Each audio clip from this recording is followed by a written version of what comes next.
المجيد والفرقان الحميد. أعوذ بالله من الشيطان الرجيم. بسم الله الرحمن الرحيم. وما لكم لا تقاتلون في سبيل الله والمستضعفين من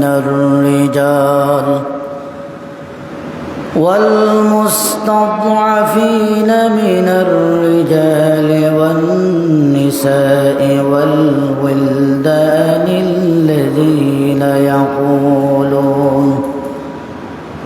يقولون ربنا أخرجنا من هذه القرية الظالم أهلها واجعل لنا من لدنك وليا واجعل لنا من لدنك نصيرا. وقال تعالى في شان حبيبه: إن الله وملائكته يصلون على النبي يا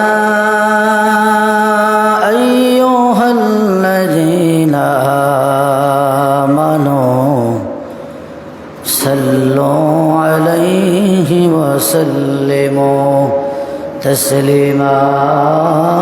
اللهم صل على سيدنا مولانا محمد وعلى آل سيدنا مولانا محمد. একটু জোরে সবাই পড়ে আল্লাহুম্মা সাল্লি আলা সাইয়্যিদিনা মাওলানা মুহাম্মদ ওয়া আলা আলি সাইয়্যিদিনা মাওলানা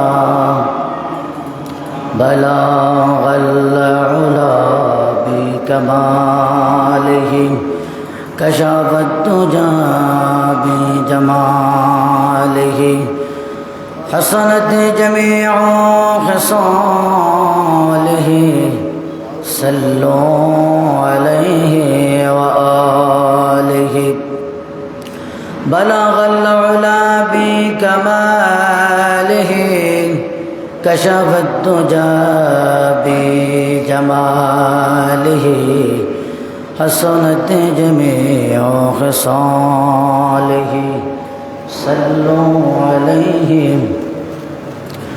من شدنت من تنشدنت جاشدي تكسن گوید بعد زی من دیگرن تو دیگری.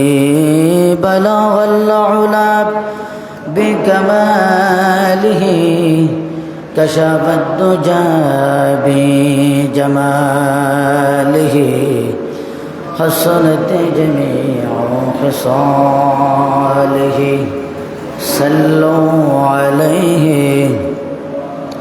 প্রভু তুমি বলেছ রাসূল দেবে না, বলনি দেবে না ওমর, বলনি দেবে না হামজা তারিক, খালিদ বিজয়ী সমর। প্রভু তুমি বলেছ রাসূল দেবে না, বলনি দেবে না ওমর, বলনি দেবে না হামজা তারিক খালিদ বিজয়ী সমর বলনি দেবে না হামজা তারিক খালিদ বিজয়ী সমর বলনি দেবে না উমরের যুগ রাশেদার সেই খেলাফত ফিরিয়ে দেবে না আলোর সমাজ কেটে কেটে আধার রাত বলনি দেবে না উমরের যুগ রাশেদার সেই খেলাফত ফিরিয়ে দেবে না আলোর সমাজ কেটে কেটে আধার রাত পৃথিবীতে আর প্রভু পৃথিবীতে আর তুমি প্রভু দেবে না ফুলের সোনালি দর বলনি দেবে না হামজা তারিক খালিদ বিজয়ী সমর প্রভু তুমি বলেছ রাসূল দেবে না বলনি দেবে না উমর বলনি দেবে না হামজা তারিক খালিদ বিজয়ী সমর বলনি দেবে না হামজা তারিক খালিদ বিজয়ী সমর ঐতিহ্যবাহী দিগলি রামপুর কেন্দ্রীয় জামে মসজিদে আগত সম্মানিত মুসল্লিয়ানে কেরাম মুরব্বিয়ানে এজাম নওজোয়ান ভাইরা পর্দার অন্তরালে তাকাশ সম্মানিত মা এবং বোনেরা মহান আল্লাহ রাব্বুল আলামিনের শাহী দরবারে লাখ কোটি শুকর যে আল্লাহ রাব্বুল আলামিন আমাদেরকে সফর মাসের শেষ শুক্রবার আজ মাস শুরু হয়েছিল কিছুদিন আগে 2টা মাস চলে গেছে মুহররম মাস এই কয়েকদিন আগে শুরু হয়েছে আজকে সফর মাসের শেষ শুক্রবার এই মাসে সফর মাসের শেষ বুধবার যেটা ছিল এটাকে বলা হয় আখেরি চাহার সন্ধ্যা আল্লাহ রসুল সাল্লাল্লাহু আলাইহি ওয়াসাল্লাম সর্বশেষ তিনি অসুস্থতা থেকে মুক্তি লাভ করেছিলেন বুধবারে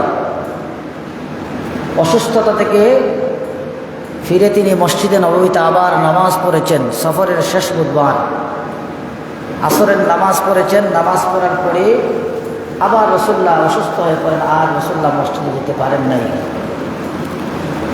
তো সফর মাস আমাদের কাছ থেকে চলে যাচ্ছে আগামী মাস রবিউল আউয়াল মাস আল্লাহ রসুল সাল্লাল্লাহু আলাইহি ওয়াসাল্লামের আগমনের মাস জুলুমের অন্ধকার জাহিলিয়াত থেকে মানুষকে মুক্তি দেওয়ার মাস গোটা দুনিয়া থেকে মূর্তি পূজা ধ্বংস করে দিয়ে ইসলামের সুমহান বাণী প্রতিষ্ঠার মাস হচ্ছে রবিউল আউয়াল মাস আমরা আগামী শুক্রবারে অবশ্যই প্রবেশ করব ইনশাআল্লাহ গোটা পৃথিবী জুড়ে মানুষ বড় অশান্তিতে আছে আমরা যে যুগে আছি রাসূলুল্লাহ 1450 বছর আগে এমনভাবে কথা বলে গেছেন যে মনে হচ্ছে রাসূলুল্লাহ 14.5 বছর পরে কি হবে এটা যেন রাসূলুল্লাহর চোখের সামনে আল্লাহ ভাসিয়ে দিয়েছেন সুবহানাল্লাহ রাসূলুল্লাহ ভবিষ্যৎবাণী করে গেছেন তিরমিজির 2266 নম্বর হাদিস আবু হুরায়রা রাদিয়াল্লাহু তাআলা আনহু বলেন রাসূল পাক সাল্লাল্লাহু আলাইহি ওয়াসাল্লাম বলেছেন ইজা কানা উমারাউকুম খিয়ারুকুম ওয়া আগনিয়াউকুম সুমাহাউকুম ওয়া উমুরুকুম শুরা বাইনাকুম ফাযাহারাল আরদু খায়রুল লাকুম মিন বাতনিহা আবু হুরায়রার riwayat রাসূল পাক সাল্লাল্লাহু আলাইহি ওয়াসাল্লাম বলেছেন ইজা কানা উমারাউকুম খিয়ারুকুম যখন তোমাদের নেতা হবে সবচাইতে ভালো মানুষ তোমাদেরকে যারা পরিচালনা করবে, নেতৃত্ব দিবে, সমাজের নেতৃত্ব, মসজিদের নেতৃত্ব, গ্রামের নেতৃত্ব, পাড়ার নেতৃত্ব, দেশের নেতৃত্ব দিবে যখন ভালো মানুষ, ও আগনিয়াউকুম সুমাহাউকুম, যখন ধনীরা দানশীল হবে, ধনীরা দানশীলতায় দান করতে থাকবে, ওয়া উমুরুকুম শুরা বাইনাকুম, যখন তোমরা কোনো কাজকে পরামর্শ করে করবে। তিন কাজ, একটা হচ্ছে যখন নেতা থাকবে ভালো মানুষ, 2 নম্বরে ধনীরা যখন দানশীলতায় মনোযোগ দিবে, ধনীরা দান করতে থাকবে, সমাজে যে কোনো কাজ পরামর্শ অনুযায়ী হবে।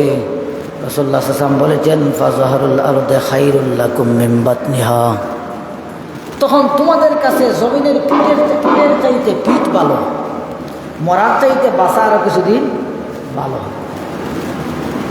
মরার চাইতে কি ভালো? জমিনের পেটের চাইতে পিঠ ভালো, মানে কবরের চাইতে দুনিয়া তখন নিরাপদ। ভালো মানুষ নেতা হবে, সমাজের দানশীলরা দান করবে, সমাজে মানুষ পরামর্শ করে কাজ করবে, দেশে মিলে কাজ করবে, তখন মরার চাইতে বাঁচা ভালো, মানে জমিনের কবরের চাইতে উপর ভালো, জমিনের পেটের চাইতে পিঠ ভালো। এই যুগ কি এখন আছে? কথা বলেন, এই যুগ আছে? নাই। এখন সমাজের নেতৃত্ব, এখন রাসূলুল্লাহ পরে কি বলেন? রাসূলুল্লাহ বলেন, ওয়াইজা কানা উমারুকুম উমারাউকুম ওয়াইজা কানা উমারাউকুম শিরারুকুম ওয়া আগনিয়াউকুম বুখালাউকুম ওয়া উমুরুকুম ইলা নিসাইকুম ফা বাতনিল আরদু খায়রুল লাকুম মিন যহরিহা। অথবা অন্য হাদিসে এসেছে এইভাবে, ওয়াইজা কানা উমারাউকুম শিরারুকুম ওয়া আগনিয়াউকুম বুখালাউকুম, যখন তোমাদের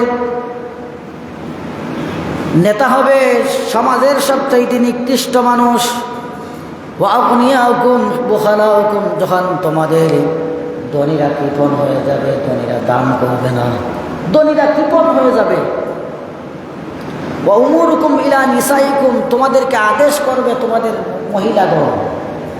মহিলাগণ যখন তোমাদেরকে আদেশ দাতা হবে, ফাবাতনুল আরদি খায়রুল লাকুম মিন যহরিহা, তখন রাসূলুল্লাহ বলেছেন দুনিয়ার উপরের চাইতে দুনিয়ার নিচ তখন ভালো, দুনিয়ার উপরের চাইতে নিচ ভালো, বাঁচার চাইতে মরা ভালো।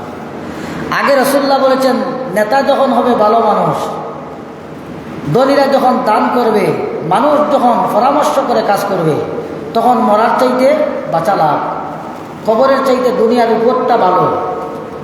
আর যখন নেতা হবে সমাজের নিকৃষ্ট মানুষ, যখন ধনীরা কৃপণ হয়ে যাবে, মহিলারা অর্ডার করবে, তখন উপরের চাইতে নিচ ভালো। আমরা এই যুগে প্রবেশ করেছি, উপরের চাইতে এখন মরা ভালো। কথা ঠিক কিনা? আমরা উপরের চাইতে এখন নিচ, রাসূলুল্লাহ বলতেছেন এখন নিচ ভালো, উপর ভালো না। উপর নষ্ট হয়ে গেছে, জমিন নষ্ট হয়ে গেছে। আমার প্রিয় হাজিরিন, আমরা এই যুগে বসবাস করতেছি, এর থেকে আমাদের ইমান দুর্বল, আমলের যথেষ্ট ঘাটতি, ইমান নাই, ইমান দুর্বল অবস্থায় আছে, আমলের ঘাটতি। ধনী মানুষগুলো আল্লাহ থেকে মুখ ফিরিয়ে নিচ্ছে, ধনী মানুষগুলো আল্লাহ থেকে মুখ ফিরিয়ে নিচ্ছে। গরিব মানুষগুলো, অল্প কিছু মানুষ যারা মসজিদে নামাজ পড়ে ইসলাম ইমান পালন করতেছে। কারণ রাসূলুল্লাহ একসময় বলেছিলেন, বাদাল ইসলাম ও গরিবান ওয়া সায়াউদু কামা বাদা ফাতুবা লিল গুরাবা। রাসূলুল্লাহ বলেছেন ইসলাম যখন প্রচার শুরু হয়, ইসলাম যখন বিস্তার লাভ করে, দুর্বল মানুষের হাত ধরে ইসলাম গোটা দুনিয়া জুড়ে পৌঁছে গেছে। সুবহানাল্লাহ। ইসলামের সূচনা হয়েছিল দুর্বল মানুষের মাধ্যমে। ওয়া সায়াউদু কামা ফাতুবা লিল গুরাবা, আবার এই দুর্বল মানুষের কাছে ইসলাম আবার ফিরে আসবে। এই দুর্বল মানুষ, গরিব মানুষ, অসহায়, দিনমজুর, খেটে খাওয়া এই সমস্ত মানুষগুলা ধর্ম পালন করবে। অভিজাত শ্রেণীর মানুষ, টাকাওয়ালা মানুষ ধর্মকে একটা ফ্যাশন মনে করবে, ধর্মকে একটা আনন্দের বস্তু মনে করবে, আল্লাহকে বিশ্বাস করে, আল্লাহকে অন্তর দিয়ে ভয় করে ধর্ম পালন করার চেষ্টা করবে না। তো প্রিয় হাজিরিন, এর জন্য আমরা এমন একটা যুগে এসেছি যে যুগে শুধু ফিতনা। এই যুগে ফিতনার কোনো শেষ নাই। ফিতনার যুগে আল্লাহ আমাদেরকে প্রেরণ করেছে দুনিয়ায়। একটা আওয়াজ উঠেছে গাজওয়ায়ে হিন্দের ব্যাপারে। আমরা চেষ্টা করব গাজওয়ায়ে হিন্দের ব্যাপারে আজকে আপনাদেরকে আমার আল্লাহ যতটুকু তৌফিক দান করেন এই তৌফিক অনুযায়ী আলোচনা করার। আমি কোরআনে কারিমের সূরা নিসা থেকে একটা আয়াত তিলাওয়াত করেছি, আসুন আমরা সেই আয়াতের অর্থ দেখি। আল্লাহ রাব্বুল আলামিন বলেন, ওয়া মা লাকুম লা তুকাতিলুনা ফি সাবিলিল্লাহ, তোমাদের কি হলো, তোমরা কেন ঘর থেকে বের হয়ে পড়ছো না আল্লাহর রাস্তায়? কাদের উদ্দেশ্য? ওয়াল মুস্তাদাফিনা মিনার রিজালি ওয়াল নিসাই ওয়াল ওয়িলদান, ওই সমস্ত দরিদ্র দুর্বল, ওই সমস্ত দুর্বল পুরুষ মহিলা ছোট্ট ছোট্ট বাচ্চাদের উদ্দেশ্যে। আল্লাযীনা ইয়াকুলুনা রাব্বানা আখরিজনা মিন হাযিহিল ক্বরিয়াতিজ যালিমি আহলুহা, যারা বলতেছে আল্লাহ আমাদেরকে এই জালিম রাষ্ট্র থেকে বের করে নিয়ে যান, এই জালিমের জুলুম থেকে আমাদেরকে বের করে নিয়ে যান। ওয়াজআল লানা মিন লাদুনকা ওয়ালিয়া, অথবা আমাদেরকে কোনো বন্ধু, ওয়াজআল লানা মিন লাদুনকা সুলতানান নাসীরা, অথবা আমাদের জন্য কোনো শক্তিশালী নেতা প্রেরণ করুন। আল্লাহ বলতেছেন তোমরা কেন বের হচ্ছ না যুদ্ধের জন্যে, সংগ্রামের জন্যে?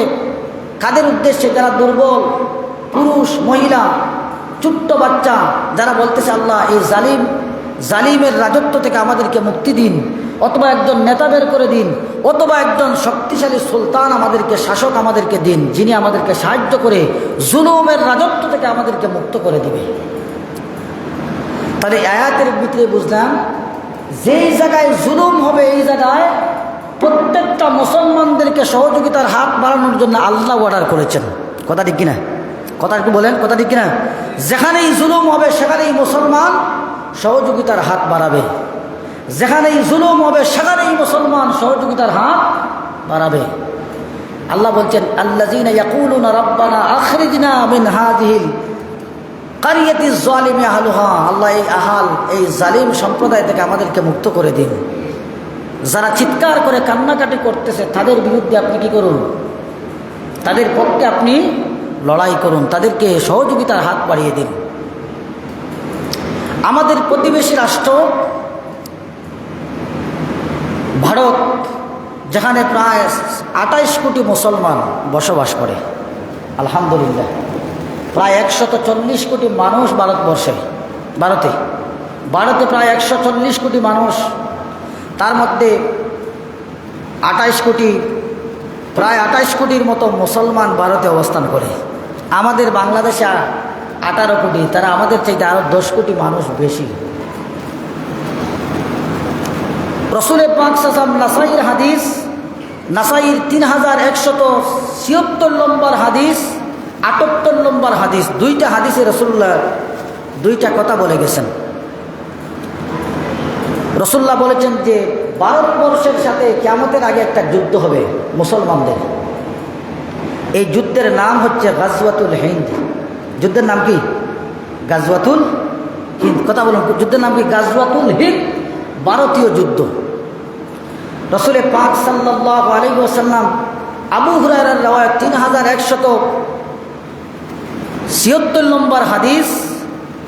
এই হাদিসে হযরত আবু হুরায়রা বলেন, আবি হুরায়রা রাদিয়াল্লাহু তাআলা আনহু قال ওয়াদানা রাসূলুল্লাহ সাল্লাল্লাহু আলাইহি ওয়াসাল্লাম গাজওয়াতুল হিন্দ ফাইন আদরাকতুহা আনফিক ফিহা নাফসি ওয়া মালি। রাসূলুল্লাহ আমাদেরকে গাজওয়াতুল হিন্দের ব্যাপারে ওয়াদনা, আমাদেরকে প্রতিশ্রুতি দিলেন যে অচিরে একটা যুদ্ধ হবে ভারতে। হযরত আবু হুরায়রা বলেন, ফাইন আদরাকনা, যদি আমরা এই যুদ্ধ পাই, রাসূলুল্লাহ বলেছেন তোমরা যদি এই যুদ্ধ পাও, তোমাদের জান দিয়া তোমাদের মাল দিয়া এই যুদ্ধে তোমরা অংশগ্রহণ করবে। সুবহানাল্লাহ বলুন, আর জোরে বলেন না সুবহানাল্লাহ। এটা আবু হুরায়রাকে রাসূলুল্লাহ বলেছেন, যদিও গাজওয়ায়ে হিন্দ এখনো শুরু হয় নাই, আমরা পাইলে আমরাও কি করব? অংশগ্রহণ করার দরকার। রাসূলুল্লাহ বলেছেন যে ফাইন আদরাকতুহা, আবু হুরায়রা বলেন রাসূলুল্লাহ বলেছেন যদি তোমরা ওই যুদ্ধ পাও, আনফিক ফিহা নাফসি ওয়া মালি, তোমরা তোমাদের জান দ্বারা তোমাদের মাল ব্যয় করে, জান ব্যয় করে যুদ্ধে অংশগ্রহণ করবে। ফাইন আকুতাল কুন কুনতা মিন আফদালিশ শুহাদা। হযরত আবু হুরায়রা বলেন, আমি ওই যুদ্ধে অংশগ্রহণ করব যদি আমি পাই, আর আমি যদি শহীদ হই আমি হব শ্রেষ্ঠ শহীদ। সুবহানাল্লাহ। ওয়া ইন আরজি ফানা হুয়া ফানা আবু হুরায়রা তাল মাহরু মুহাররারু। আবু হুরায়রা বলেন, আমি যদি যুদ্ধে জয়লাভ করে আসি, ফিরে আসি, আমাকে আল্লাহ জাহান্নাম থেকে মুক্ত করে দিবেন। সুবহানাল্লাহ বলুন। তাহলে এই হাদিস থেকে বোঝা গেছে গাজওয়ায়ে হিন্দে যারা অংশগ্রহণ করবে, যারা অংশগ্রহণ করে শহীদ হবে, তারা হবে দুনিয়ার শ্রেষ্ঠ শহীদ। সুবহানাল্লাহ বলুন। গাজওয়ায়ে হিন্দে যারা অংশগ্রহণ করবে, জীবিত গাজী হিসাবে ফিরবে, তাদেরকে আল্লাহ জাহান্নাম থেকে মুক্ত করে দিবেন। সুবহানাল্লাহ বলুন। এজন্য সাহাবায়ে কেরামগণ আবু হুরায়রা রাদিয়াল্লাহু তাআলা ১৪০০ বছর আগে প্রস্তুতি নিয়ে রাখছেন, গাজওয়ায়ে হিন্দ আসলে আমি যাব। সুবহানাল্লাহ। আবার আরেকটা হাদিস দেখেন, আন সাওবান মাওলা রাসূলিল্লাহি সাল্লাল্লাহু আলাইহি ওয়াসাল্লাম, হযরতে সাওবান রাসূলুল্লাহর আযাদকৃত গোলাম, তিনি বলেন, কাল কালা রাসূলুল্লাহি সাল্লাল্লাহু আলাইহি ওয়াসাল্লাম, রাসূল পাক সাল্লাল্লাহু আলাইহি ওয়াসাল্লাম বলেছেন, ইসাবাতানে মিন উম্মতি আহরাজুহুমুল্লাহু মিনান নার। দুই শ্রেণীর মানুষদেরকে আল্লাহ জাহান্নামের আগুন থেকে মুক্ত করে দিয়ে দিবেন। সুবহানাল্লাহ বলুন। দুই শ্রেণীর মানুষদেরকে আল্লাহ জাহান্নামের আগুন থেকে মুক্ত করে দিবেন। তাগজুল হিন্দা ওয়া ইসাবাতু তাকুনু মা ঈসা ইবনে মারইয়াম আলাইহিস সালাতু ওয়াস সালাম। ইসাবাতু তাগজুল হিন্দা, এক শ্রেণীর মানুষ যারা গাজওয়ায়ে হিন্দে অংশগ্রহণ করবে, তাদেরকে আল্লাহ জাহান্নামের আগুন থেকে মুক্ত করে দিবেন। সুবহানাল্লাহ। দুই নম্বরে যারা ঈসা ইবনে মারইয়ামের সাথে দাজ্জালের বিরুদ্ধে যুদ্ধ করবে, তাদেরকে আল্লাহ মুক্ত করে দিবেন। আর জোরে বলেন না সুবহানাল্লাহ। বেহেশতে যাওয়া সহজ না কঠিন? বেহেশতে যাওয়া সহজ না কঠিন? বিশাল কঠিন। গাজওয়ায়ে হিন্দে অংশগ্রহণ করবেন, আল্লাহ জান্নাত আপনার জন্য বাধ্যতামূলক, জাহান্নাম আল্লাহ হারাম করে দিবেন। যুদ্ধে অংশগ্রহণ করবেন, জান্নাতি। হযরত ঈসা ইবনে মারইয়ামের সাথে যুদ্ধে যাবেন দাজ্জালের বিরুদ্ধে, আপনি জান্নাতি। সুবহানাল্লাহ বলুন। তাহলে এই দুই হাদিস থেকে আমরা বুঝলাম ভারতের সাথে একটা যুদ্ধ হবে, ভারতের সাথে মুসলমানদের একটা যুদ্ধ হবে, যে যুদ্ধের নাম গাজওয়ায়ে হিন্দ। বাংলাদেশে বিভিন্ন আলেম ওলামা গাজওয়ায়ে হিন্দের ব্যাপারে দীর্ঘদিন ধরে মুসলমানদেরকে সতর্ক করে আসছেন, মেসেজ দিয়ে আসছেন যে গাজওয়ায়ে হিন্দ হবে, ভারতের সাথে মুসলমানদের যুদ্ধ হবে। হাজার হাজার আলেম ওলামা জেলে বন্দী হলো কেন? ওই গাজওয়ায়ে হিন্দের কারণে। যে আলিম গাজওয়ায়ে হিন্দের কথা বলে, ওই আলিমকেই তারা ভারত থেকে সিগন্যাল আছে, জেলে বন্দী করো। কারণ ভারতের হিন্দুদের বিরুদ্ধে যদি মুসলমানদেরকে এখন সতর্ক করা হয়, এরা ইমান নিয়ে জাপায়া পড়ার চেষ্টা করবে ভারতের বিরুদ্ধে। সুতরাং ভারতের শত্রুদেরকে জেলের বাহিরে রাখা যাবে না, জেলের ভিতরে ঢুকাও। তো প্রিয় হাজিরিন, আমরা এই দুই হাদিস থেকে বুঝলাম যে দুইটা রাসূলুল্লাহ বলেছেন কিয়ামতের আগে বিশাল বড় বড় দুইটা যুদ্ধ হবে। একটা যুদ্ধের নাম গাজওয়ায়ে হিন্দ, আরেকটা যুদ্ধের নাম দাজ্জালের বিরুদ্ধে ইমাম মাহদী, ইমাম হযরত ঈসা আলাইহিস সালাম, ঈসা ইবনে মারইয়ামের পক্ষে দাজ্জালের বিরুদ্ধে যুদ্ধ। এই দুইটা যুদ্ধ কিয়ামতের আগে হবেই হবে, এতে কোনো সন্দেহ নাই। সন্দেহ আছে? কথা বলেন আপনারা, সন্দেহ আছে? নাই। দুই যুদ্ধ অবশ্যই রাসূলুল্লাহ বলেছেন, দুইটা যুদ্ধ হবে। এবার আসুন আরেকটা হাদিস আমি বলি। রাসূল পাক সাল্লাল্লাহু বলেছেন, আন উমাইর ইবনে হানি রাদিয়াল্লাহু তাআলা قال قال رسول الله صلى الله عليه وسلم يصبح الرجل فيها مؤمنا ويمسي كافرا حتى يسير الناس إلى فستتين فستة إيمان لا نفاق فيه وفستة النفاق لا إيمان فيه فإذا كان ذاكم فانتظروا الدجال من يومه أو يوم غاده আবু দাউদের 4195 নম্বর হাদিস। আবু দাউদের 4195 নম্বর হাদিস। এই হাদিসে রাসূলুল্লাহ বলেছেন, অচিরে এমন একটা যুগ হবে, যুগ আসবে, সকালবেলা মানুষ মুমিন থাকবে, বিকালবেলা মানুষ কাফির হয়ে যাবে। সকালে মুমিন, বিকালে কাফির। সকালে মুমিন, বিকালে কাফির হবে। ইউসবিহুর রাজুলু ফিহা মুমিনান ওয়া ইউমসি কাফিরা। সকালে মানুষ মুসলমান হিসেবে ঘর থেকে বের হবে, বিকালে মানুষ ঘরে ফিরবে কাফির হয়ে।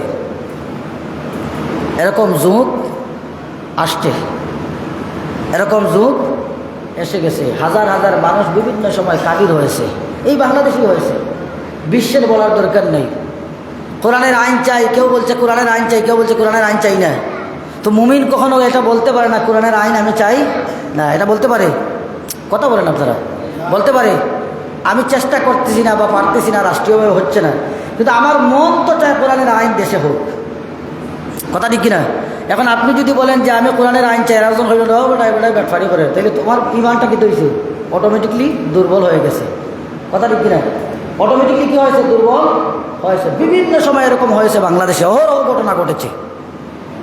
ইসলাম বিদ্বেষীরা এই যে বিভিন্ন সময় একজন বক্তব্য দিয়েছে, নাম বলার দরকার নাই, তিনি বলেছিল যে এই দেশে মসজিদ আর মাদ্রাসা যতদিন থাকবে জঙ্গিবাদ ততদিন বন্ধ হবে না। নাউজুবিল্লাহ বলুন।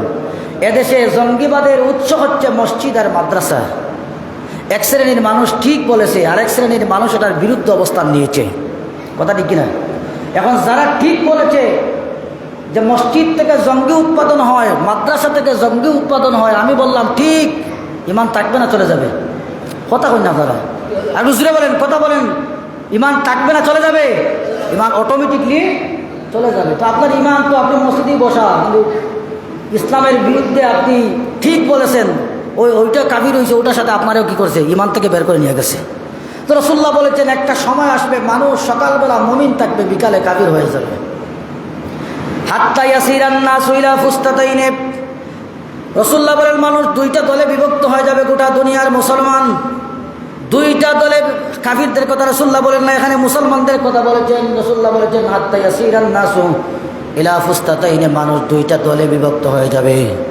দুইটা দল, একটা দল হচ্ছে ফুস্তাতুন ঈমানুল্লাহ নিফাকা ফিহি, একদল শুধুমাত্র ইমানদার, তাদের ভিতরে কোনো মুনাফিকি থাকবে না।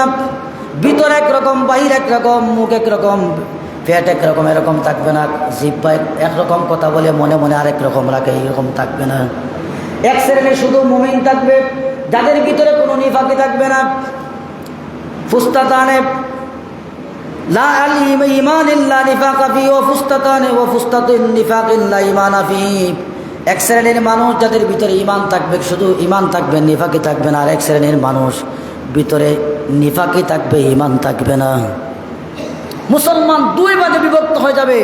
এক শ্রেণীর ভিতরে ইমান থাকবে, নিফাকি তার স্পর্শ করতে পারবে না। আরেক শ্রেণীর মানুষের ভিতরে নিফাকি ঢুকবে, ইমান তাকে স্পর্শ করতে পারবে না। তাহলে দুইটা দলে মানুষ কি হবে? বিভক্ত হবে। তাহলে আমরা পাইলাম, বুঝবেন আপনারা, গাজওয়ায়ে হিন্দ হবে, সেখানে মুসলমান অংশগ্রহণ করবে। রাসূলুল্লাহ বলেছেন যারা অংশগ্রহণ করবে, যারা শহীদ হবে, উত্তম শহীদ, যারা গাজী হবে, আল্লাহ তাদেরকে জাহান্নাম থেকে রক্ষা করবেন। আবার রাসূলুল্লাহ বলেছেন দুই যুদ্ধে যারা অংশগ্রহণ করবে, একটা হচ্ছে হিন্দের যুদ্ধ, আরেকটা হচ্ছে ঈসা ইবনে মারইয়ামের সাথে দাজ্জালের বিরুদ্ধে যুদ্ধে যারা অংশগ্রহণ, দুই যুদ্ধে যারা অংশগ্রহণ করবে আল্লাহ জাহান্নাম থেকে তাদেরকে মুক্ত করে দিবেন। সুবহানাল্লাহ। আমাদের মুসলমান রাষ্ট্রগুলোতে দাজ্জালের বিরুদ্ধে যুদ্ধ করার জন্য বাহিনী তৈরি হয়েছে। আজকে ইরাকে মাহদি মিলিশিয়া আর্মি, নাম আপনারা শুনছেন, মাহদি, ইমাম মাহদি মিলিশিয়া আর্মি, তারা গঠন করে বসে আছে যে ইমাম মাহদি আসবে, আমরাই আগে এই যুদ্ধের, আমরা ফ্রন্টলাইনে যুদ্ধ করবো, আমরা বাহিনী গঠন করে বসে আছি। সুবহানাল্লাহ বলুন। ইয়াকে মুসলমানরা এখন থেকে এই ফ্রন্ট লাইনে যুদ্ধ করার জন্য, ইমাম মাহদি তো আসবেন কবে এখনও পুরা শিওর না, কিন্তু তারা এখন থেকে বাহিনী প্রস্তুত করে রাখতেছে যে যদি ইমাম মাহদি আমার যুগে আসে, আমরাই আগে যুদ্ধে অংশগ্রহণ করে আমরা জাহান্নাম থেকে মুক্ত হওয়ার চেষ্টা করব। সুবহানাল্লাহ বলুন। গাজওয়ায়ে হিন্দে রাসূলুল্লাহ বলেছেন, হাদিসের ভাষ্য হচ্ছে, বিভিন্ন উলামায়ে কেরাম বলেছেন গাজওয়ায়ে হিন্দে মুসলমানরা জয়লাভ করবে। সুবহানাল্লাহ বলুন। একটু জোরে বলেন না সুবহানাল্লাহ। গাজওয়ায়ে হিন্দ মানে ভারতের যুদ্ধ। গাজওয়ায়ে হিন্দ মানে কোথার যুদ্ধ? মধ্যপ্রাচ্যের যুদ্ধ না, ভারতের যুদ্ধ। এই যুদ্ধে অংশগ্রহণ করবে কারা? নিশ্চয়ই মুসলমানরা। কারা অংশগ্রহণ করবে? মুসলমানরা অংশগ্রহণ করবে। যেহেতু ভারতের ক্ষমতাসীন মানুষ, যেহেতু ভারতের জনসংখ্যার প্রায় 110 কোটি মানুষ অমুসলমান, হিন্দু, তারা যুদ্ধ ঘোষণা করবে আর তাদের বিরুদ্ধে যুদ্ধ করবে মুসলমানরা। এবং এই যুদ্ধে রাসূলুল্লাহ বলেছেন রক্তের বন্যা বয়ে যাবে, হাঁটু পরিমাণ মানুষের রক্ত হবে, রক্তের মধ্যে মানুষ হাঁটতে থাকবে। শেষ পর্যন্ত মুসলমানরা, এমন পরিমাণে মুসলমান এই যুদ্ধে শাহাদত বরণ করবে যে বিজয় লাভ করার পরে যে উল্লাস করতো আনন্দ করার মতো মানুষ পাওয়া যাবে না, কিন্তু মুসলমানরা জয়লাভ করবে। সুবহানাল্লাহ বলুন। মুসলমান জয়লাভ করবে, মুসলমান জয়লাভ করবে, কিন্তু আনন্দ উল্লাস করার মতো পর্যাপ্ত পরিমাণ সুস্থ মানুষ পাওয়া যাবে না। ম্যাক্সিমাম মানুষ আক্রান্ত হবে এই যুদ্ধের মোকাবেলা করতে গিয়ে, এই যুদ্ধ করতে গিয়ে ম্যাক্সিমাম মানুষ আক্রান্ত হবে। বিভিন্ন উলামায়ে কেরাম, নুআইম বিন হাম্মাদ যিনি আল ফিতান গ্রন্থের লেখক, গোটা দুনিয়ার সবচাইতে আলোচিত একটা গ্রন্থের নাম হচ্ছে আল ফিতান।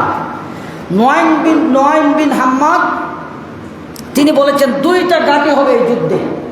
কয়টা ঘাঁটি হবে? একটু জুড়ে বলেন, কয়টা ঘাঁটি হবে? 2টা ঘাঁটি। দাজ্জালের এখানে 2টা কথা বুঝবেন, একটা হচ্ছে দাজ্জালের বিরুদ্ধে যুদ্ধ, আরেকটা হচ্ছে ভারতের যুদ্ধ। 2টা যুদ্ধ, আবার একটা যুদ্ধ মোড় নিতে পারে। এখন আমি হাদিস দিয়ে বোঝাই কীভাবে। নুআইম বিন হাম্মাদের কথা হচ্ছে, যখন দাজ্জালের বিরুদ্ধে যুদ্ধ হবে তখন 2টা হেডকোয়ার্টার হবে গোটা পৃথিবীতে মুসলমানদের। 2টা হেডকোয়ার্টার হবে। হেডকোয়ার্টার তো বুঝতেছেন, যেখান থেকে যুদ্ধ পরিচালনা হয়, যুদ্ধ যেখান থেকে এই নিয়ন্ত্রণ করা হয়, হেডকোয়ার্টার। 2টা হেডকোয়ার্টার হবে। একটা হেডকোয়ার্টার হবে মধ্যপ্রাচ্যে, আরেকটা হেডকোয়ার্টার হবে ভারতে। 2টা হেডকোয়ার্টার, 2 হেডকোয়ার্টারের মাধ্যমে 2টা ভাগে মুসলমান বিভক্ত হয়ে যুদ্ধে ঝাঁপিয়ে পড়বে। যেমন আমরা দেখছেন যে পূর্ব পাকিস্তান, পশ্চিম পাকিস্তান, ইস্ট বেঙ্গল রাইফেল, বা যুদ্ধ যখন হয় তখন southern command, north command, western command, এরপরে বিভিন্ন কমান্ডে মানুষকে ভাগ করা হয় যে এই এলাকায় একজন নিয়ন্ত্রণ। আমাদের বাংলাদেশে যখন স্বাধীনতা যুদ্ধ হয়েছে তখন 11টা সেক্টর ছিল। কয়টা সেক্টর ছিল? কথা কন না দাদা। 11টা সেক্টরে গোটা দেশকে বিভক্ত করা হয়েছে। এই সেক্টরের কমান্ডার উনি এই এলাকা নিয়ন্ত্রণ করবেন, উনি এই এলাকায় অস্ত্র আমরা পাঠাইব। তা গোটা দুনিয়ায় যখন দাজ্জালের বিরুদ্ধে যুদ্ধ হবে 2টা সেক্টরে গোটা দুনিয়া ভাগ হয়ে যাবে। একটা সেক্টর কমান্ড থাকবে, একটা হাই কমান্ড থাকবে মধ্যপ্রাচ্যে, আরেকটা মানে আরব দেশে, আরেকটা থাকবে ভারতবর্ষে। তো ভারতবর্ষের মুসলমানরা ভারতের বিপক্ষে বলেন, আর ইহুদি খ্রিস্টানদের বিপক্ষে বলেন, আর অমুসলমানদের বিপক্ষে বলেন, যুদ্ধ করবে এই এলাকার মানুষ। ভারতের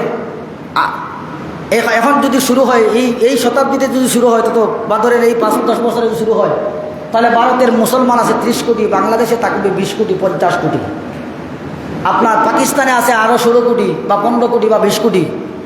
এইভাবে হিসাব করলে দেখা যাবে মোটামুটি ভারতের চতুর্দিকে প্রায় 70 থেকে 80 কোটি মুসলমান অবস্থান করবে ভারতের বিরুদ্ধে। ভারতের ভিত্তিতে থাকবে প্রায় 150 কোটি তাদের, ভারত এবং আপনার শ্রীলঙ্কা নিয়ে। তাহলে 2টা ঘাঁটি যদি হয়, একটা ঘাঁটির বিরুদ্ধে বাংলাদেশের মুসলমানরাও যুদ্ধে ঝাঁপিয়ে পড়বে। আলহামদুলিল্লাহ বলুন। কেউ যদি বলেন যে এই কথাগুলো আন্তাজি বলতেছেন, না আন্তাজি না, এই কথাগুলো কোরআন হাদিসের কথা। দাজ্জালের বিরুদ্ধে যুদ্ধ হবে, এটা দাজ্জালের বিরুদ্ধে যুদ্ধ হবে, এটা তো বিশ্বাস করেন। কথা কই না আপনারা? বিশ্বাস আছে না নাই? ইমাম মাহাদি দুনিয়া আগমন করবেন, এটা বিশ্বাস আছে তো? ইমাম মাহাদি আগমন করবেন, হযরত ঈসা ইবনে মারিয়াম দুনিয়ায় নামবেন, দাজ্জালকে হত্যা করবেন। এই যুদ্ধ যে হবে, এই যুদ্ধ তো শেষ না। রাসূলুল্লাহ বলেছেন এই যুদ্ধে কোনো দুনিয়ার কোনো মানুষ এই যুদ্ধ থেকে বাদ পড়বে না, কোনো না কোনোভাবেই আক্রান্ত হবে, কোনো না কোনোভাবেই আক্রান্ত হবে দাজ্জালের যুদ্ধে। তাহলে 2 ঘাঁটির মধ্যে একটা ঘাঁটি যদি ভারত হয়, আরেকটা ঘাঁটি যদি মধ্যপ্রাচ্য হয়, তাহলে ভারতের ঘাঁটি থেকে মুসলমানরা যুদ্ধ করবে ওই এলাকার মুসলমান। ভারতের ঘাঁটিতে বা ভারতের ঘাঁটির অধীনে ভারতের চতুর্পার্শ্বের যে সমস্ত রাষ্ট্রগুলো আছে তারা এই যুদ্ধে অংশগ্রহণ করবে, তাদের এগেনিস্টে থাকবে ভারতবর্ষ। আর মধ্যপ্রাচ্যে যে সমস্ত ঘাঁটিগুলো হবে, এই যে সমস্ত এই কমান্ড হবে, এই কমান্ডের বিরুদ্ধে হয়তো পশ্চিমারা যুদ্ধ করবে মুসলমানদেরকে ধ্বংস করার জন্য। 2 ঘাঁটি হবে। তাহলে 2টার মধ্যে মিল কীভাবে? যে মধ্যপ্রাচ্যের যে যুদ্ধ, এটা শুরু হতে পারে ভারত দিয়া, শেষ হবে গিয়া মধ্যপ্রাচ্য এবং দাজ্জাল দিয়া। শুরু হবে ভারতবর্ষের গাজওয়ায়ে হিন্দ দিয়া এবং শেষ হবে দাজ্জালের মৃত্যুর মাধ্যমে, দাজ্জালকে ধ্বংস করার মাধ্যমে আল্লাহ দুনিয়া থেকে এই পাপ, এই ফিতনা আল্লাহ একসাথে শেষ করে দিবেন। আলহামদুলিল্লাহ বলুন। এই জন্য প্রিয় হাজিরিন, এই গাজওয়ায়ে হিন্দে আমরা আজকে হোক কালকে হোক অংশগ্রহণ করতে পারি। এখন আরেকটা হাদিস নেন, রসুল পাক সাল্লাল্লাহু আলাইহি ওয়াসাল্লাম হুযায়ফা ইবনুল ইয়ামান থেকে বর্ণিত, তিনি বলেন বিশ্বব্যাপী অধঃপতন শুরু হবে। তৃতীয় মহাযুদ্ধ বলেন আর দাজ্জালের যুদ্ধ বলেন কিভাবে শুরু হবে, রাসূলুল্লাহ বলেছেন বিশ্বব্যাপী অধঃপতন শুরু হবে। মিশর অধঃপতনের সম্মুখীন হবে, মিশরকে ধ্বংস করা হবে বিভিন্নভাবে। এখানে বলতে গেলে অনেক কথা। মিশর একটা সময় পশ্চিমাদের গোলাম ছিল, দালাল ছিল। মিশর হাজার হাজার পয়গাম্বরদের আগমনের জায়গা।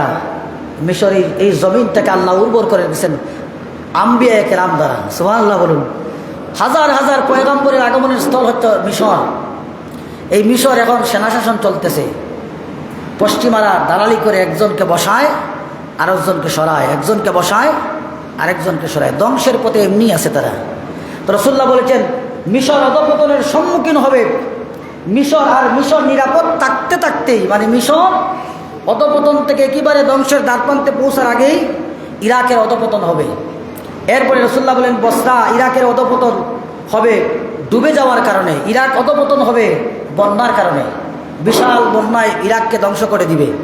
মিশরের অধঃপতন হবে নীলনদ শুকিয়ে যাওয়ার কারণে। মিশরকে অধঃপতন করা হবে নীলনদ শুকিয়ে যাওয়ার কারণে। রাসূলুল্লাহ বলেছেন আখিরি জামানার কিয়ামতের একটা আলামত হচ্ছে নীলনদ শুকিয়ে যাবে। এটা তো আপনারা শুনছেন। কিয়ামতের ছোটো ছোটো আলামত, 65টা আলামতের মধ্যে একটা আলামত হচ্ছে নীলনদ শুকিয়ে যাবে। সোনার বান্ডার নীলনদ থেকে বের হয়ে আসবে। সোনার বান্ডার বের হবে নীলনদের নিচ থেকে। রাসূলুল্লাহ বলেন এই নীলনদের এই সোনার বান্ডারকে দখলের জন্য বিভিন্ন রাজা বাদশারা যুদ্ধ করবে। কেউ সোনার বান্ডার দখল করতে পারবে না, সবাই মারা যাবে। একটা সময় নীলনদ শুকিয়ে যাবে। নীলনদ যে শুকাইতেছে এটার আলাদা ইতিহাস আছে। দেখবেন ইথিওপিয়ার ওদিকে বাঁধ দেওয়া হয়েছে মিশরকে এই জলবিদ্যুৎ উৎপাদন করার জন্য, যে পানিটা মিশরে আসে। এজন্য জলবিদ্যুৎ বাঁধ দেওয়ার কারণে ধীরে ধীরে মিশরের নীলনদ শুকানো, আস্তে আস্তে নীলনদের প্রবাহ কমতেছে, নীলনদের নিচে পলি জমতেছে। একটা সময় নীলনদ শুকিয়ে যাবে।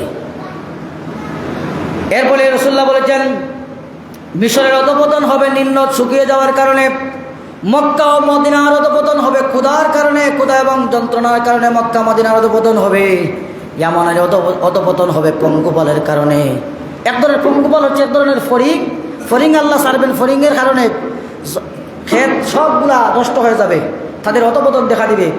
এরপরে রাসূলুল্লাহ বলেছেন উবাল্লার অধঃপতন ঘটবে অবরোধের মাধ্যমে। পারস্যের অধঃপতন ঘটবে রিক্ত হস্ত আর চুর ডাকাতের মাধ্যমে। এরপরে ইরানের তুর্কিদের অধঃপতন হবে কুর্দিদের মাধ্যমে। আপনারা দেখতেছেন তুর্কি আর কুর্দিদের মধ্যে যুদ্ধ চলতেছে।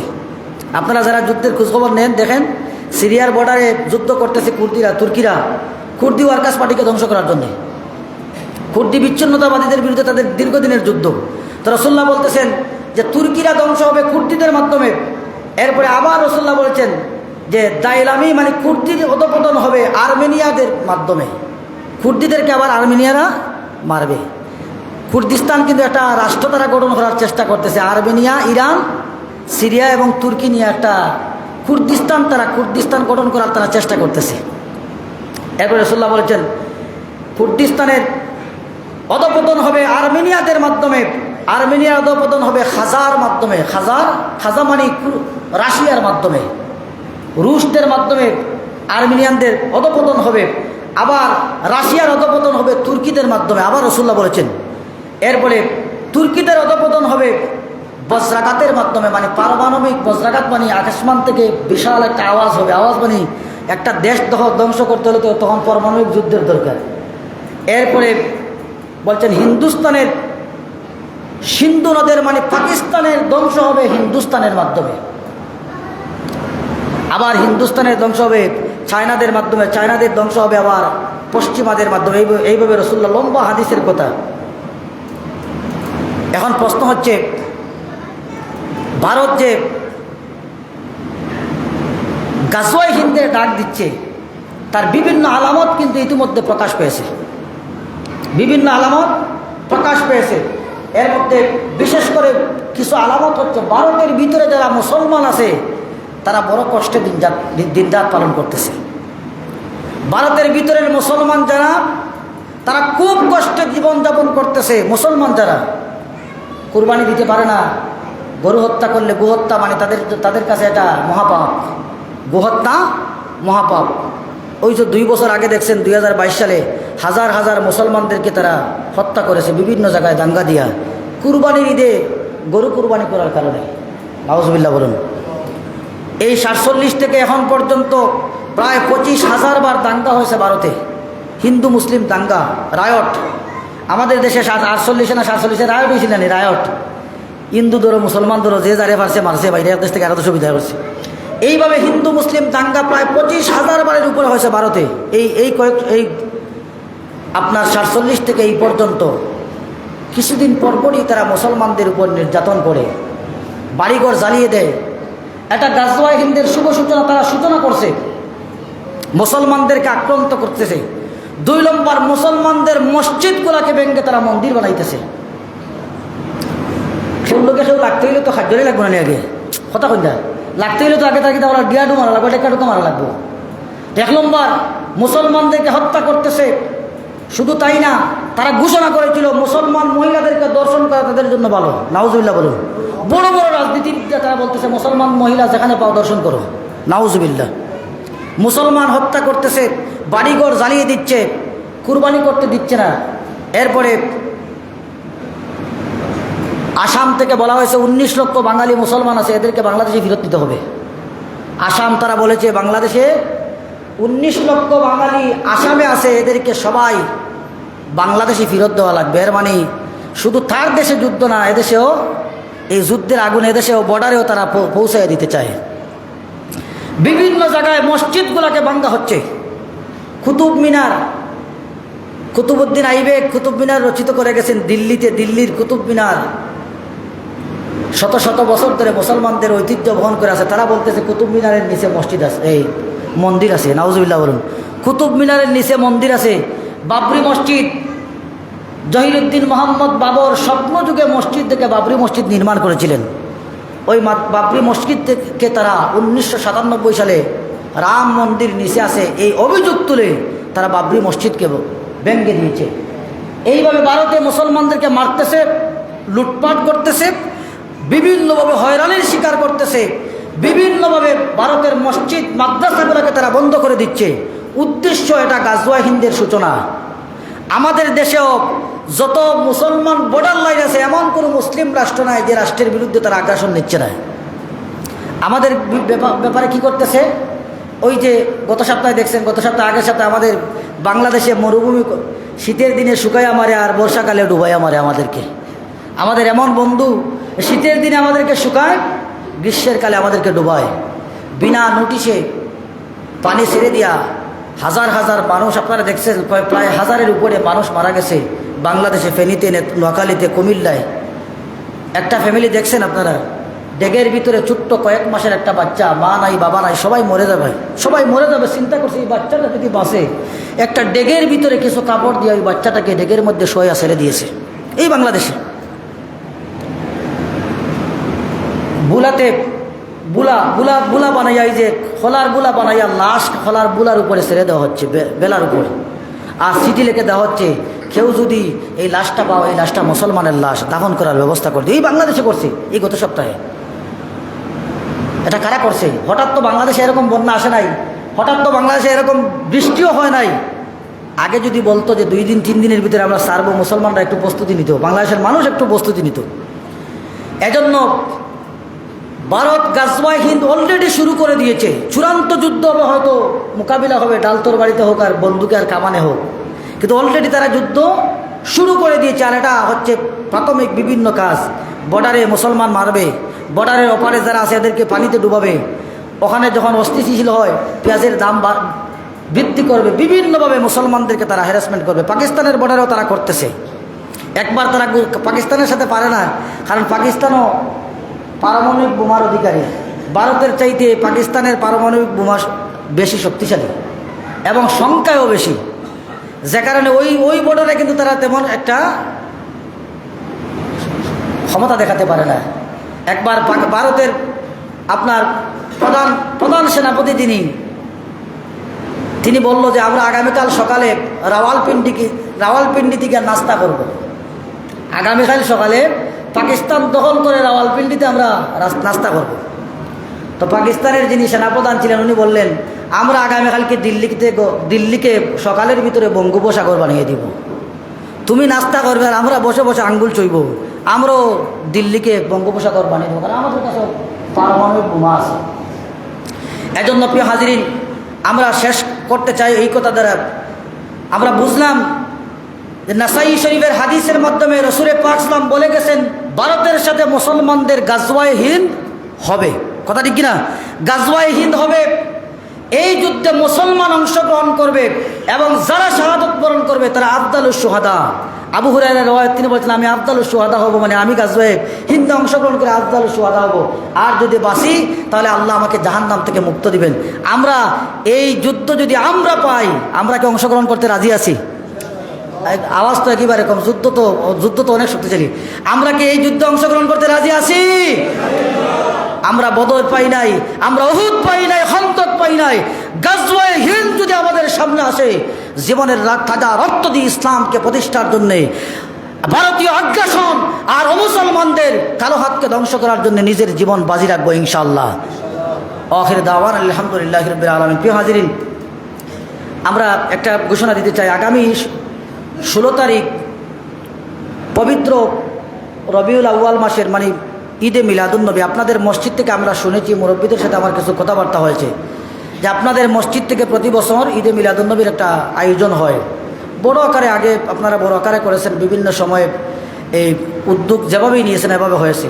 তো এই বছর ঈদে মিলাদুন্নবী হওয়ার দরকার আছে না নাই? একটু জোরে বলেন, হওয়ার দরকার আছে না নাই? আল্লাহ রসুল্লাহ বলেছেন যে লা ইউমিনু আহাদুকুম হাত্তা আকুনা আহাব্বা ইলাইহি মিন ওয়ালিদিহি ওয়া ওয়ালাদিহি ওয়ান নাসি আজমাইন। দুনিয়ার এক কথায় বাড়তে, দুনিয়ার সবার চাইতে রসুল্লাহর মহব্বত হবে মানুষের কাছে বেশি। সুবহানাল্লাহ বলুন। দুনিয়ার সব একদিকে, মা বাবা স্ত্রী সন্তান, আস্তা দুনিয়ার মানুষ একদিকে, আল্লাহ রসুল একদিকে।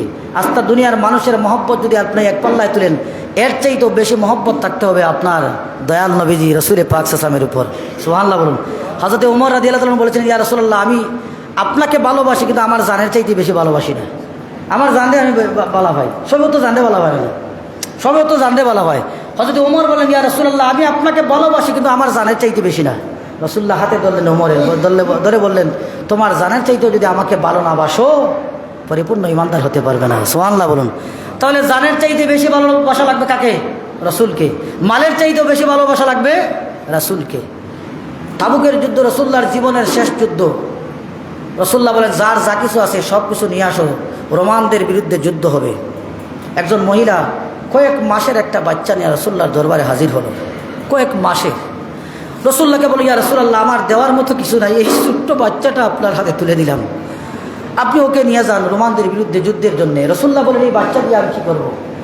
এই মহিলা বলল, ইয়া রাসূলুল্লাহ, রোমানরা হাজার হাজার তীর আপনাকে যাজরা করার জন্য মারবে, আপনার দিকে তীর আসলে আমার বাচ্চাকে আগে ধরবেন, আমার বাচ্চার পরিচয় যেন তীর লাগার পরে আপনার শরীরে এসে লাগে। সুবহানাল্লাহ। কত মহব্বত করতেন সাহাবায়ে কেরাম রাসূলুল্লাহকে। তো এই রাসূলুল্লাহর আগমনের ঈদে মিলাদুন্নবী আমরা জৌলুসভাবে সুন্দর করে করতে চাই। কথা ঠিক কিনা? আমরা টেকা তো দরকার না নেই, বড় এখন মাতন জানো না, টেকার দরকার নাই, বেশি বড় বড় করতে হলে তো টেকার দরকার। 10 জন মানুষ আজকে আমরা খারাপ সময় আছে, আমরা শেষ হইলে 10 জন মানুষ যে আমরা 1000 করে 10 জন মানুষই দিব। 1 জন মানুষ হলে খারাপ কাজে আমি 1000টা টাকা দিব ঈদে মিলাদুন্নবীত। আমরা আলহামদুলিল্লাহ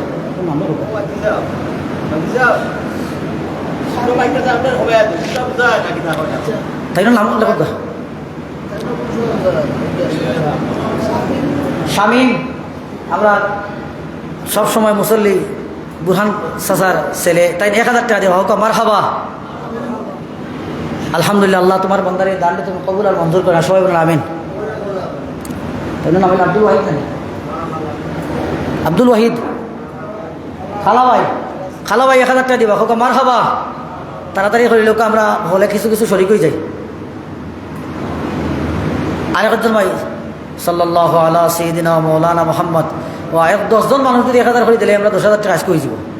সাল্লাল্লাহু আলা সাইয়্যিদিনা মাওলানা মুহাম্মদ। আপনারা গ্রামও অনেক মানুষ ব্যবসায়ী, আল্লাহ কেমনে দিয়ে দিলে এইবা হইতে পারতা নাই, কেমনে দিয়ে দিবা, এক বাই থেকে দিবা আর বাই থেকে আইতে পারে। একজন ভাই খারাপ কা যে আমি 1000 টাকা দিব। সাল্লাল্লাহু আলা, ও একজন নাম তো সাল্লাল্লাহু আলা সাইয়্যিদিনা ওয়া মাওলানা মুহাম্মদ। নাম কি তার? নাহিদ শাহিদ। শাহিদ ভাই 1000 টাকা। আল্লাহ তোমার বন্দারে দানটা তুমি কবুল আর মঞ্জুর করো। সবাই হোক আমিন।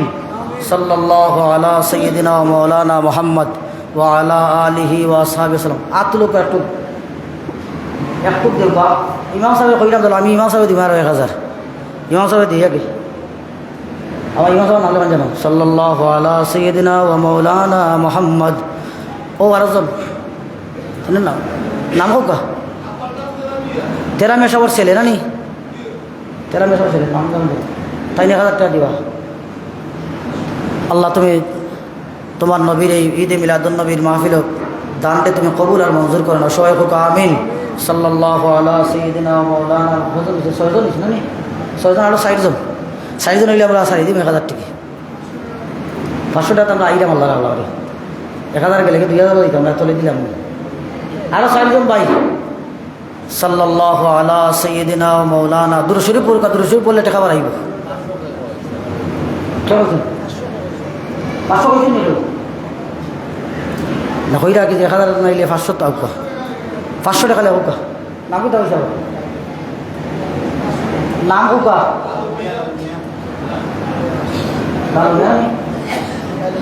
লালুমিয়া সাহেব 500 টাকা। মারহাবা হুকা। সাল্লাল্লাহু আলা সাইয়্যিদিনা ওয়া মাওলানা মুহাম্মদ ওয়া আলা আলিহি ওয়া সাহবিহি ওয়াসাল্লাম। আতিক মিয়া সাহেব 500 টাকা। আল্লাহ তোমার বান্দার ব্যবসা বাণিজ্যের মধ্যে বরকত দান করো। সবাই হুকা আমিন। সাল্লাল্লাহু আলা সাইয়্যিদিনা ওয়া মাওলানা মুহাম্মদ।